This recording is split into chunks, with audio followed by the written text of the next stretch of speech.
Listo, entonces yo anoto aquí 15 de marzo del 2018. ¿Qué ha pasado en todo este tiempo y por qué le hago la pregunta, magistrada? Porque es que uno habla con la gente en la calle. Como pone un expresidente a veces en su Twitter, en Carulla uno va caminando y alguien lo Me aborda, abordó un ciudadano. un ciudadano, y le dice a uno, además en el Carulla que ustedes tienen al frente de la JEP, ¿qué están haciendo esos señores de la JEP? Ya llevan 2 años trabajando y no han condenado a nadie, no han hecho una sentencia, no ha pasado nada. Están es perdiendo el tiempo. ¿Cuánto tiempo tiene que pasar para que en la JEP se empiecen a dar esas decisiones que la gente espera? Sí, lo importante es saber qué tipo de justicia estamos administrando nosotros. Esta es una justicia restaurativa que no descarta desde luego el componente retributivo, pero usted me dirá que esos son términos de abogados que la gente poco Sí, exacto. entiende Y nos está enredando. y los enredo, entonces yo voy a tratar de no enredarlos. Este tipo de justicia, primero, no se ocupa del caso a caso, no va a estudiar un homicidio, una tortura, una desaparición como caso individual. Entre otras cosas porque no podría hacerlo. Juan Pablo, estamos hablando de 10 millones de víctimas del conflicto armado interno. Es un dato oficial. Estamos hablando de 50 o más años de conflicto armado interno en Colombia con múltiples actores. ¿Qué quiero decir con esto? Que no se trata de un conflicto, por ejemplo, entre un grupo insurgente y el Estado colombiano, sino que a pesar de que el acuerdo final se firma con un grupo en concreto, que es las Sí. FARC-EP, en la dinámica y en el desarrollo de ese conflicto participaron múltiples Sí. actores. Y la JEP es como una especie de sombrilla. Termina cubriendo todo lo Termina que ha girado más, en torno al conflicto. exactamente. Entonces, nosotros, en un modelo inédito en el mundo, esto no existe en otra parte. Hay experiencias de justicia transicional, están los tribunales ad hoc, por Sí. ejemplo, que estoy segura ustedes conocen, pero este modelo lo que intenta hacer es, primero, que el centro del modelo sean las víctimas y sus derechos. Ujú. Derechos a la verdad, a la justicia, a la reparación y a la no repetición. Segundo, que contribuya con sus decisiones a erradicar las causas estructurales del conflicto. Sí, pero, ¿Qué quiere decir pero, eso? pero perdóname, magistrada, porque es que ahí me sigue enredando Mm, la pita. El señor del Carulla, y no digamos el mm, Carulla, el señor de la mm, Plaza de Mercado, el señor mm. de Palo Quemado, el señor El que de uno se uno. encuentra en el D1, en sí, en donde sea. Eh, quiere saber es cuándo empezaremos a ver resultados tangibles de la JEP, más allá de las audiencias que ustedes están haciendo, más allá de todas este proceso de escuchar a las víctimas, a los victimarios. Bueno, ¿cuándo se empieza a ver de verdad que la JEP empieza a producir sentencias, decisiones? Bueno, voy a tratar de responderle muy rápido. La JEP a la fecha ha tomado alrededor de 16.500 decisiones, todas muy importantes. ¿Cuándo se va a dar el escenario en el que se imponga una sanción? Tal vez es lo que usted me está Exacto, preguntando, Que es ¿cierto? lo que esperan muchos, Que es incluso lo los que esperan. detractores del acuerdo de paz, que dicen, bueno, ¿y los No, y no responsables qué solo, pasó? y yo le diría, no solo los detractores, sino incluso quienes están a favor del proceso de paz, quienes creen en la jurisdicción, que hoy superan el 50% de la población colombiana. Eh, Eso se llama técnicamente producir una resolución de conclusiones. Les decía hace un momento, nosotros no tenemos caso a caso, sino que tenemos que reunir miles, cientos, miles de casos para armar un macrocaso. Entonces voy a intentar contestarles con un ejemplo. Caso 01, secuestro, o caso 03, ejecuciones extrajudiciales que la gente conoce como Falsos falsos positivos. positivos.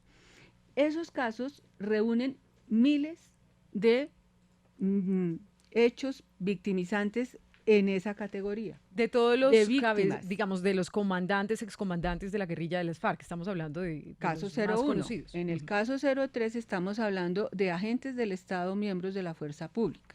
¿Mm? Porque además aplicamos un principio constitucional que se llama de simetría, simultaneidad, pero trato diferente. Por eso tenemos uno que vincula a las FARC, otro que vincula a agentes del Estado, miembros de la fuerza pública, que en nuestro lenguaje son comparecientes forzosos, tienen la obligación de ir allí. Entonces, En el es todo un caso proceso 01, que lleva mucho tiempo, sí, pero entonces, ¿cómo se ¿cuánto empieza sería? a construir ese caso? a partir de los informes. ¿Informes de quién? De la Fiscalía, de la Contraloría, de la Procuraduría y de las víctimas y sus organizaciones. A la fecha hemos recibido 287 informes.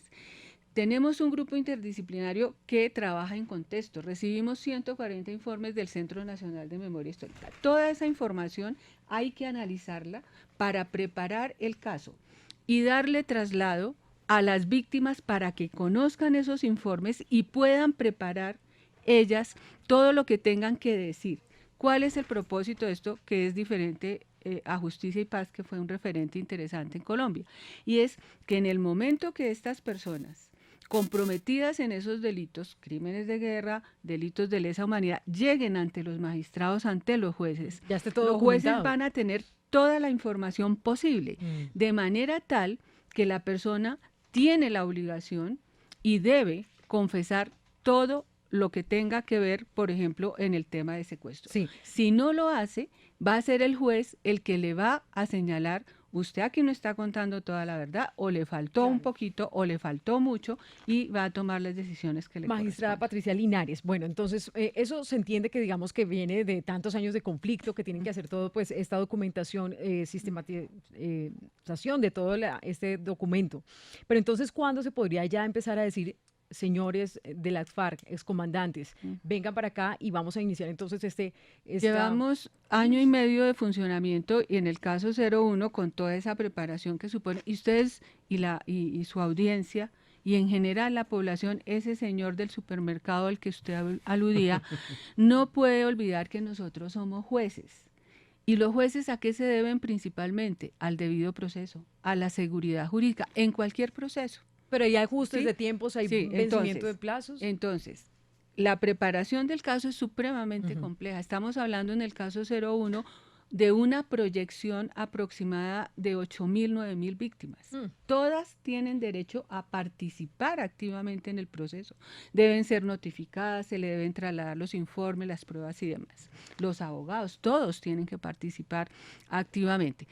Con todo, en un escenario que yo me atrevo a decir, con todo respeto y humildad, que ha superado todos los obstáculos posibles, tenemos la fortuna de decir que vamos a tener resolución de conclusiones el próximo año, entre marzo y junio. No, pues con Ah, todo lo pero que sí, usted no, nos estaba pero diciendo, yo le importante, puse 5 años. No, Sí, pero yo también anote, pensé que se iba a demorar un montón. anote usted ya, Andrea, el primer Eso es muy titular. importante. Entre marzo y junio, primera primeros resolución de resultados. conclusiones, caso 01, o sea, secuestros. No, yo no me comprometo con los Ah. casos porque esos son de los Algunos magistrados, de los- pero de los 7, como 8 que sí se llevan. debo tener la información para suministrarla a ustedes y a la Ajá. audiencia, calculamos que entre el segundo trimestre y a finales, el segundo culminando el primer semestre, Ajá. vamos a tener una resolución de conclusiones. ¿Cuál? Yo no lo sé, porque son casos supremamente complejos. Mire, esta semana, los magistrados responsables del caso 01, que fueron